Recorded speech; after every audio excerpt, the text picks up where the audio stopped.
가을 대신방 끝나고 그동안 미뤄뒀던 각 기관 나들이가 진행되고 있습니다. 막 기다렸다가 나들이를 저를 데리고 가고 싶으셔서 그렇게 하시는 것 같아요. 지난 한 주간만 해도 남녀선교회장님들하고 곤지암 화담숲에 다녀왔고, 화요일에는 경로대학 가을소풍으로 부연 악화함 갔었고, 어제는 산악회와 함께 파주 가막산에 다녀왔습니다.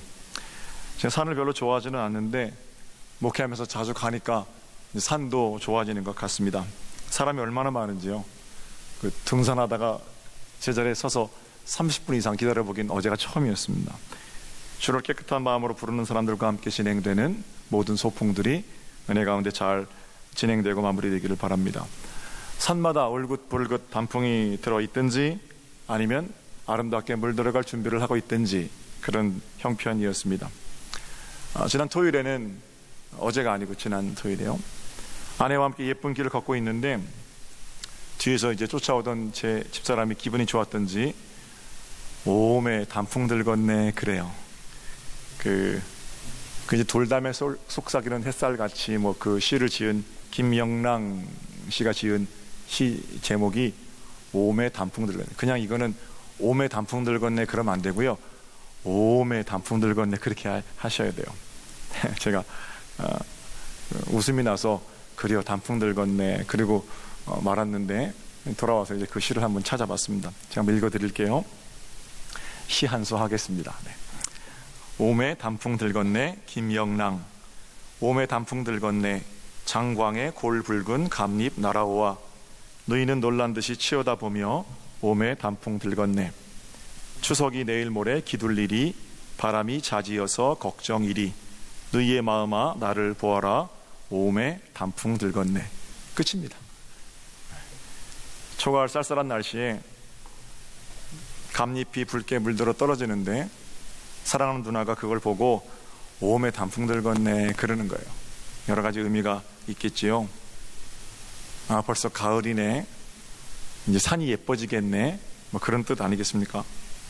기대도 있는 거고, 벌써 가을이네, 한숨도 있는 거고, 이제 그게 1, 2연이고요. 2연은 그걸 보고 오메 단풍들 걷네 그렇게 말하는 누이를 바라보는 시인의 마음입니다. 누이의 마음아 나를 보아라. 여러 가지 상상이 가능한데요, 이제 시집갈 때 다 된 누나가 올 가을 지나면 내년에 시집갈 텐데, 헤어질 텐데 누나 가더라도 내가 있잖아, 내 마음 좀 봐, 이렇게 말하는 게 아닌가 하는 생각도 좀 들고요. 행복하게 살아, 행복하자, 이런 얘기 하면 좀 쓸쓸한가요? 어쨌든 오메 단풍들 걷네 그 말은 시간이 굉장히 빨리 지나간다라는 겁니다. 10월의 마지막 주입니다. 종교개혁 기념주일이고요. 달력이 달랑 2장 남았습니다. 여러분 한번 달력 보시고 나가셔서 밖에서 오메 단풍들 걷네 한번 해보세요. 굉장히 재밌습니다. 많은 생각이 드는데요, 단풍 그러면 저는 십자가 생각이 납니다. 단풍은 나뭇잎 입장에서는 사실은 죽음이지요. 건강하던 파란 잎이 빨갛게 멍이 들고 아파하고 죽어가는 모습이 우리의 눈에 울긋불긋하게 보이기 때문에 그게 단풍입니다. 결국 단풍은 낙엽이 돼서 나무에서 분리돼서 떨어집니다. 죽는 겁니다. 단풍은 그 죽음을 준비하는 나뭇잎의 몸부림 같은 겁니다. 안타깝죠. 그런데 나무가 살려면 단풍이 들고 낙엽이 되어서 나뭇잎이 떨어져야 나무가 삽니다. 나뭇잎이 떨어지지 않으려고 수분을 잔뜩 품고 있으면 한겨울 추위에 얼어 터지게 되고 나뭇잎도 죽고 나무도 죽는 겁니다. 나무는 자기 살인 나뭇잎을 떨어뜨리고 나서야 비로소 새 봄을 맞이할 수 있는 겁니다. 단풍은 살기 위한 나무의 몸부림, 만약에 그게 맞다면 나무에게는 다시 살기 위해서 단풍, 낙엽, 자기를 잘라내는 일이 꼭 필요하고, 그 모든 과정이 생명을 위한 어떤 몸짓 같은 거죠. 그래서 저는 단풍을 볼 때마다, 또 가을에 떨어지는 낙엽을 볼 때마다 우리 주 예수 그리스도의 십자가를 생각합니다. 스스로 낙엽이 되셔서 떨어져 주신 아름다우신 예수 그리스도, 영원히 푸르른 그분의 빛이 스스로 자신을 죽음 가운데로 제한하셨고 십자가 위에서 온 인류를 향해서 몸소 자신의 모든 것을 들여서 우리를 살리신 생명의 단풍, 우리의 거듭남은 우리 주 예수 그리스도의 죽음, 그리고 그 죽음을 이기고 부활하신 우리 대장 예수 그리스도, 그분을 생각할 때 우리의 거듭남이 비로소 이해가 되고 믿어진다 말입니다. 그래서 오음의 단풍들 건네 우리로 하여금 노래하게 하시고 이 가을을 즐기게 하시는 것도 하나님의 은혜지만, 그렇게 거듭난 생명을 즐거워하는 이면에 예수 그리스도의 희생이 있음을 기억하는 즐거움, 새생명 축제 이면에 누군가 우리에게 새 생명을 주시기 위해서 던지셨던 희생이 있음을 기억하는 품이 있는 기쁨, 즐거움, 이런 것들이 이 가을에 떨어지는 낙엽을 보며 우리가 품어야 할 생각이 아닌가 하는 것도 생각해 봅니다. 사랑하는 성도 여러분, 이번 한 주간 새생명 축제 기간입니다. 한번 저 따라해 보세요. 11시 예배들은 잘 하시는데 9시 예배는 좀 분위기가 좀 더 엄숙한 것 같아요. 제가 방송 녹화하다고 그러니까 한번 해보겠습니다. 잘할 수 있으세요? 네. 오음의 새생명 축제네. 네. 지난 1년 동안 하나님께서 이 모양 저 모양으로 감당하게 하신 일들이 새생명 축제로 모아집니다. 영혼 구원을 위한 우리의 노력들이 결실을 맺는 참으로 복되고 귀한 주간입니다. 사랑하는 성도 여러분, 전도자로 나서 주십시오. 사랑하는 사람들 구원의 복된 길로 초청하는 귀한 일, 여러분들의 일이십니다. 1년 52주 귀하지 않은 주가 없지만 특별히 이번 주간 우리가 금, 토, 일 이렇게 맞이하게 되는 주일은 그야말로 우리 교회를 통해서 서정리 땅이 십자가 단풍으로 물드는 복된 주간이라는 거예요. 우리 주님 기뻐 춤을 추시는 주간입니다. 어느 누구도 그 무엇도 우리를 향한 하나님의 사랑을 막을 수는 없습니다. 부디 생명의 통로로, 복의 통로로 한 주간 살아가시는 여러분이 되시기를 우리 주님의 이름으로 축복합니다. 새생명 축제를 앞두고 이사야서의 말씀, 기도 중에 주신 말씀이거든요. 18절을 보십시오. 전반부만 읽을게요. 전반부 다 같이 시작. 내 눈을 들어 사방을 보라. 그들이 다 모여 내게로 오느니라. 할렐루야. 이번 한 주간 열방이 우리 아버지께로 돌아올 것입니다. 서정리 땅에 하나님 없이 괴로워하는 백성들이 여러 가지 준비된 행사를 통해서 더욱 깊이 하나님을 만나게 될 것입니다. 각종 상처를 받은 자들이 이 성전에 선포되는 말씀을 통해 하나님의 위로를 경험하게 될 것입니다. 새로운 생명이 탄생될 것입니다. 그 복된 일을 진행해 가시는 우리 주님 어떤 분이세요? 오늘 우리에게 우리를 보내시면서 어떤 말씀을 주시냐면 14절과 15절을 보겠습니다. 14절은 제가 읽을게요. 15절 여러분이 읽으세요. 오직 시온이 이르기를 여호와께서 나를 버리시며 주께서 나를 잊으셨다 하였거니와, 자기 태산한 아들을 긍휼히 여기지 않겠느냐? 그들은 혹시 잊을지라도 나는 너를 잊지 아니할 것이라. 할렐루야. 때때로 살면서 어떤 문제들을 만날 때 우리 이런 생각합니다. 혹시 하나님이 나를 잊어버리셨나? 여러분 어떠세요? 지난 목요일에 사랑하는 권사님들이 병원에 계셔서 서울로 신방을 갔었습니다. 두 분 다 허리가 안 좋으셔서 입원하셨는데, 확실히 예수 믿는 분들은 좀 뭔가 달라도 달라요. 우리 권사님들 누워 계신 병실의 분위기는 달라요. 거기는 아파서 막 자기 삶을 불평하는 사람들이 아니라 하나님의 치유의 손길을 기다리는 예배 장소가 됩니다. 여기가 병실인지 제가 소풍 온 건지 모를 정도로 그러다가 내내 잘하시다가 제가 뭐 가서 손 붙들고 이제 권사님 그리고 기도해 드리려고 그러면 기도 끝난 다음에 그러세요. 목사님, 제가 신앙생활도 더 열심히 못하고 헌금도 제대로 못하고 적극적으로 교회 입장에 나서지도 못하고 그래서 하나님이 이런 벌 주시나 봐요. 그게 아니거든요. 그분들은 잘하시는 분들이거든요. 제가 권사님, 그게 아니에요. 하나님께서 김권사 그동안 너무 열심히 주님을 섬겼으니까 좀 쉬어라. 내가 똑똑한 친구 뽑아서 열심히 공부시켜서 하얀 가운 입혀서 너를 위해서 거기 앉혀놓았느니라. 우리 하나님 이렇게 말씀하세요. 제가 이렇게 권면을 합니다. 그러면 잘 끄셨어요? 권사님? 네. 하나님께서 우리 권사님을 위해서 그렇게 하셨어요. 이 병실이 죽으려고 죽음 기다리는 데가 아니라 하나님 고쳐주시려는 어떤 생명의 어떤 자궁 같은 거예요. 건강한 사람들은 상상할 수도 없는 하나님과의 친밀한 교제가 있어요. 이르고 건면하면 금방 얼굴이 확 펴지시는 거예요. 혹시 하나님께서 나를 잊어버리셨나? 내가 왜 이렇게 다른 내 또래 사람들 다 춤추고 뛰면서 다니는데 나만 병실에 있나? 그런 생각이 들다가도 성경 말씀에 또 사랑하는 사람들의 권면에 새로운 힘을 얻게 되는 거거든요. 아, 하나님께서 나를 잊지 않으셨구나, 이렇게 생각하는 겁니다. 그러면 하나님 날 잊어버리셨나? 이 질문은 어떤 질문입니까? 맞는 질문은 아닌 거거든요. 잊은 적 없으니까. 그런데 좋은 질문은 맞아요. 다시 한번요. 옳은 질문은 아니지만 유익한 질문은 맞다는 거예요. 진짜 문제는 마음이 뾰족해져서 각종 어려움을 만나도 자기를 돌아볼 줄을 모르는 사람들이 문제예요. 하나님이 나를 잊어버리셨나? 이 질문도 못하는 거예요. 하나님에 대한 감각이 없으니까. 하나님은 한 번도 우리를 잊지 않으셨습니다. 하나님 날 잊어버리셨나? 별로 좋은 질문은 아닙니다. 그러나 유익한 질문. 왜? 그렇게 물으며 나갈 때 비로소 내가 너를 잊지 않았다 라고 말씀하시는 하나님을 더 가까이 만나게 되기 때문입니다.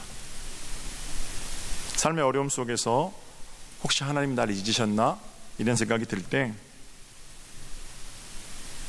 무릎 꿇고 하나님께 나아가는 여러분에게 아니다, 난 너를 한 번도 잊은 적이 없다 말씀하시는 하나님을 만나는 복이 여러분의 것이 되시기를 우리 주님의 이름으로 축복합니다. 젖 먹이는 엄마가 젖 먹이 아기 안 잊어버리잖아요.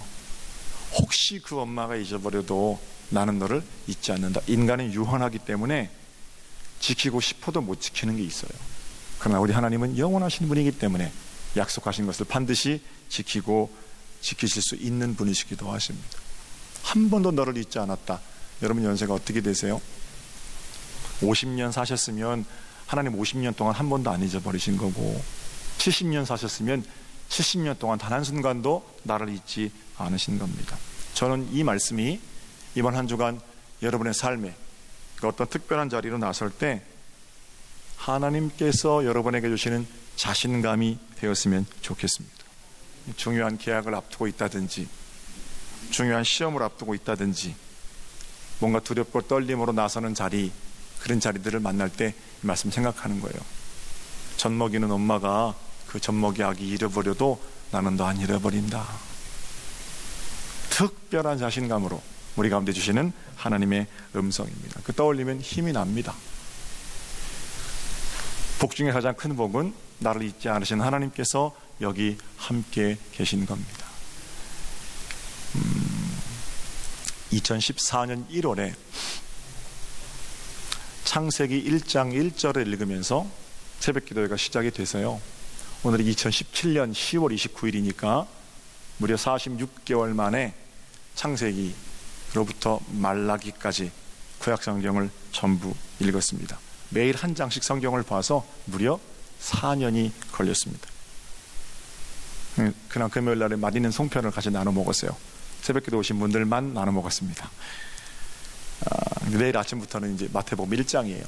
아브라함이 이삭을 낳고 이삭이 야곱을 낳고 야곱이 이러면서 말라기 4장 2절 마지막 절인데, 4장 마지막 장인데 이런 말씀이 있습니다. 내 이름을 경외하는 너희에게는 공의로운 해가 떠올라서 치료하는 광선을 비추리니 너희가 나가서 외양간에서 나온 송아지 같이 뛰리라. 허리 수술 환자들을 신방 가면서 운전하신 장로님께서 옆에서 이러시더라고요. 목사님, 저도 허리 수술하고 힘들 때 하나님께서 말라기 4장 2절 지금 새벽에 보는 그 말씀을 주시더군요. 그 장로님은 지난 4년 동안 새벽기도 한 번도 안 빠지신 분이시거든요. 그래서 그 말씀은 제가 평생 잊지 못하고 간직하고 사는 말씀으로 외고 삽니다. 그러세요. 하나님을 경외하는 자에게 치료의 광선을 비춰주시고 외양간에서 나온 송아지처럼 뛰면서 하나님을 노래한다라는 겁니다. 완전한 자유, 우리를 풀어놓으시고 하나님을 경배케 하시는 여기 함께 계신 하나님의 일하심입니다. 지금 여기 계신 하나님께서 여러분과 저를 춤추며 뛰게 하십니다. 여러분의 복음 전파 자리마다 그런 아름다운 자유가 선포되는 일이 있으시기를 우리 주님의 이름으로 축복합니다. 자, 그 다음 구절은 더 감격적이에요. 16절을 볼까요? 16절. 내가 너를 손바닥에 새겼고 너의 성벽이 항상 내 앞에 있나니. 하나님께서 우리를 잊어버리지 않으실 뿐만 아니라 우리의 이름을 당신의 손바닥에 새기셨다라는 겁니다. 아멘이지요. 기억하실 뿐만 아니라 손바닥에 새기셨다. 하나님의 손바닥 얘기 들어보셨어요? 오히려 우리는 다른 분의 손바닥 얘기를 많이 들었죠.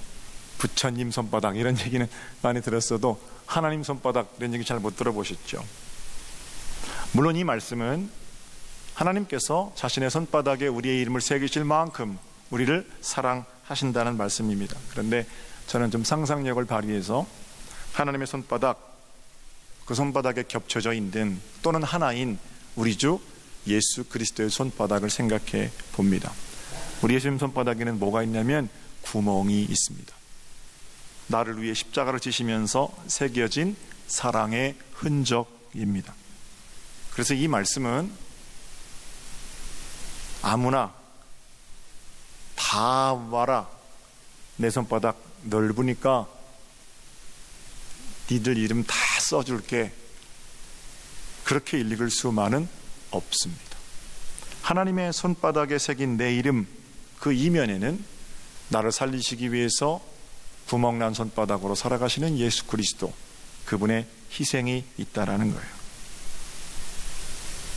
어느 가정에서 손 자랑이 펼쳐졌답니다. 아들이 크고 널쩍한 손을 펼쳐 보이면서 손이라면 이 정도는 돼야 손이지요, 첫 번째 자랑을 합니다. 그랬더니 딸이 그런 손은 손이 아니야, 자기의 작고 하얀 예쁜 손을 펼치면서 그렇게 얘기를 했답니다. 손주가 이번에는 고사리 같은 손을 내밀면서 자기 손 자랑하고 아버지의 손이 제일 귀엽다는, 제법 제일 멋지다는 제법 그럴듯한 의견도 나왔습니다. 마침내 온 가족이 어느 손이 가장 아름다운 손인가 투표를 했습니다. 그러니까 투표 결과는 가장 아름다운 손으로 어머니의 손이 뽑혔답니다. 최고로 아름다웠던 손이 거칠고 투박해졌지만 어머니의 손의 또 다른 이름은 가족의 생명입니다. 그 어머니의 손이 가족을 살렸습니다. 그 손에는 사랑하는 남편과 아내와 사랑하는 남편과 자녀들의 이름이 새겨져 있는 겁니다. 저는 하나님께서 너의 이름을 내 손바닥에 새기겠다라고 말씀하실 때 무조건 교회 안에 있으면 복을 주겠다 뭐 이런 얘기들이 아니고, 우리가 예상하는 바대로 내가 너를 그렇게 사랑한다, 구멍난 손바닥을 보여주시면서 내 아들의 생명을 던지기까지 내가 너를 너무 사랑하고 있단다 라고 말씀하시는 것 같다라는 거예요. 우리가 전하는 복음 전파는 어쨌든 교회 안에 들어오면 취직도 하고 오래도 살고 잘도 좋아요. 그거 괜찮은데 더 중요한 걸 말하지 않으면 여전히 반쪽짜리 복음이라는 거예요. 더 중요한 건 뭔데요? 당신을 살리시기 위해서 누군가는 생명을 던지셨습니다. 그 예수 그리스도의 사랑, 하나님께서 우리를 손바닥에 새기시기 위해서 자신의 아들을 내어주신 그 희생, 그런 것들을 말하지 않고서는 어떻게 복음이 복음일 수 있겠냐는 겁니다. 이 세상으로 나아가셔서 하나님께서 원하시는 하나님의 사람들에게 복음을 전해 주십시오. 그건 어쩌면 그들의 이름을 하나님의 손바닥에 새기는 일일 수도 있고요, 이미 새겨져 있는 그들의 이름, 그런데 먼지가 확 덮여 있어서 자기들의 이름이 거기 있는지 모르는 그런 가운데 먼지를 다 걷어내는 일이 될 수도 있습니다. 그리고 성경은 말하기를 이것보다 더 복된 일은 없다, 우리에게 말씀해 주고 계시고, 교회가 이 땅에 존재하는 이유도 사회사업하고 정의를 부르짖고 어떤 일을 하려고 하는 게 아니라 그렇게 잃어버린 당신의 자녀들을 구원하려고 하나님께서 교회를 이 땅에 두신 겁니다. 다음 구절을 보겠습니다. 17절입니다. 네 자녀들은 빨리 걸으며 너를 헐며 너를 황폐하게 하던 자들은 너를 떠나가리라. 하나님께서는 복음을 들고 나서는 교회, 그 교회 앞에 있는 거친 장애물들을 다 물러가게 하실 겁니다. 어두운 데만 찾아다니던 어둠은 빛이 비추면 소리도 없이 사라지게 되는 거예요. 그리스도의 승리가 이미 선포되었습니다. 그리고 18절 말씀이 우리에게 주시는 회복과 위로의 메시지입니다. 18절을 다시 보세요. 그 앞에 한 문장만 같이 읽을게요. 같이 합니다. 시작. 내 눈을 들어 사방을 보라. 그들이 다 모여 내게로 오느니라. 할렐루야. 새 생명 축제, 회복의 잔치입니다. 하나님께서 함께 계심을 믿고 알고 고백하고 나아가는 자들에게 주시는 하나님의 위로의 메시지. 수요일에 창세기를 보고 있거든요. 요셉 얘기 요즘 하고 있는데 잠깐 제가 말씀을 드리면, 요셉은 어릴 때부터 색동 옷만 입고 살았습니다. 아버지 야곱이 요셉을 특별하게 편애했습니다. 다른 사람들보다 요셉만 사랑했다라는 거예요. 우리식으로 얘기하면 찬물에는 손 한 번 안 넣어본 친구가 요셉입니다. 형들 다 밖에 나가서 일하고 있을 때, 양들 데리고 목자로 다닐 때 요셉은 집에서 아버지 심부름 조금 하면서 그렇게 편하게 살았다는 거예요. 그런데 여차저차 해서 형들의 시기심이 요셉을 죽이려고 하다가 팔아넘기려고 하다가, 그래서 미디안 상인들의 손에 의해서 애굽으로 노예로 끌려가게 되고 은 20에 팔렸지요. 애굽에 가서 보디발 장군의 아내, 시중을 드는 몸종으로 팔리게 됩니다. 요셉을 생각해 보면 어릴 때부터 곱게만 자랐던 그 요셉이 노예시장에서 노예로 팔리는 장면을 한번 생각해 보세요. 여러분 영화 보면 노예시장, 노예 고를 때 어떻게 해요? 쇠고랑 다 차고 있는 노예들이 있는데 입도 이렇게 가서 열어보고, 이는 다 튼튼한지 얘가, 노예는, 요셉은 가뜩이나 애잖아요. 입도 열어보고 옷도 벗겨보고 이리 굴려보고 저리 굴려보고 어디 부러진 데는 사람의 모습을 하고 있지만 그건 이미 사람 아닌 거죠. 쓸모가 있는 물건인지 이렇게 판단한다면 사들이는 거 아니겠어요? 요셉을 보고 보디발 장군의 수하들이 얘 정도 되면, 이 정도 물건이면 가서 이 주인님 안에 수발을 드는 데는 괜찮겠다. 그리고 끌고 간 거죠. 아예 어려서부터 그렇게 박박 부르던 사람들은 아마 그게 괜찮다고 여겼을지도 모릅니다. 그런데 요셉은 한 번도 그런 대접 받아본 적이 없어요. 색동을 입고 따순 밥 먹고 살던 요셉이란 말입니다. 그러니까 그 요셉이 그런 노예시장에서 쇠고랑 차고 자신이 팔려가는 그 비천함을 견뎌낼 수 있었겠습니까? 견뎌내기 힘들지요. 최고의 인기를 구가하던 배우들이 그 인기 떨어지고 사람들이 알아보지 않는다고 자살하는 게 인간의 마음인데, 요셉이 그렇게 좋은 대접 받다가 정말 인간이야, 인간 말종의 취급을 받는데 뭐 살고 싶겠습니까? 자기 인생을 저주하고 죽든지, 아니면 그 길로 분노나 어떤 시기에 뭐라 그럴까요? 원한의 종이 돼서 평생 칼을 갈고 원수가 앞으로 나 다니든지, 이게 요셉의 인생이 돼야 맞는데 요셉은 애굽의 총리 대신이 된단 말입니다. 그 요셉의 극적인 역정 장면을 보면 요셉이 평상시에 원한의 칼을 갈았느냐? 그렇지도 않아 보여요. 그 형들, 그 나쁜 놈들을 다 죽여라, 그렇게 말할 수 있는 자리에서 요셉이 어떻게 하냐면, 하나님께서 이때를 위해서 나를 여기 보내신 겁니다. 그리고 용서하잖아요. 그러니까 그 마음 가운데 있는 원한에 붙들리지 않았다는 거예요, 요셉이. 그럼 요셉은 도대체 어떤 사람이길래 그런 위대하고 복된 일을 감당할 수 있었겠습니까? 의지가 강한 사람이었을까요? 뭔가 비상함을 가지고 있는 사람이었을까요? 철저하게 자신이 선택한 바를 위해서 노력할 줄 아는 성실한 사람이었을까요? 여러 가지 조건들이 있습니다만 성경은 요셉의 그 회복의 비결을 이렇게 말합니다. 창세기 39장 2절과 3절입니다. 여호와께서 요셉과 함께 하심으로 그가 형통한 자가 되었다. 그리고 3절에 보니까요, 그의 주인이 여호와께서 그와 함께 하심을 보았기에, 여호와께서 그의 범사에 형통하게 하심을 보았더라. 창세기 기자가 뭐라고 말하는 거예요? 요셉의 그 승리의 비결은 단 하나인데 여호와께서 요셉과 함께 하신다는 거예요. 그 모든 수모를 견딜 수 있었던 이유는 하나님께서 요셉과 함께 계심을 믿는 요셉의 믿음입니다. 할렐루야. 믿는 저와 여러분에게 승리의 비결은 단 하나입니다. 살아계신 여호와 하나님을 의지하는 거예요. 나는 너를 잊지 않았다. 내가 너를 손바닥에 새겼다. 너를 공격하던 것들은 다 떠나갈 것이라. 무리가 다 함께 모여서 하나님을 향한 잔치를 벌일 거다. 이번 주간 하나님께서 우리에게 주신 메시지입니다. 뭐 잊지 말아야 됩니까? 내가 너를 잊지 않았다. 하나님 여기 함께 계시다. 여호와께서 우리와 함께 계심으로 우리가 서정교회가 형통한 가정, 형통한 교회가 되어 이 약속의 말씀의 주인공으로 승리를 사는 복된 한 주간 되시기를 주님의 이름으로 축복합니다. 세상 가운데로 나가십시오. 열방과 민족이 우리를 통해서 하나님께로 돌아올 것입니다.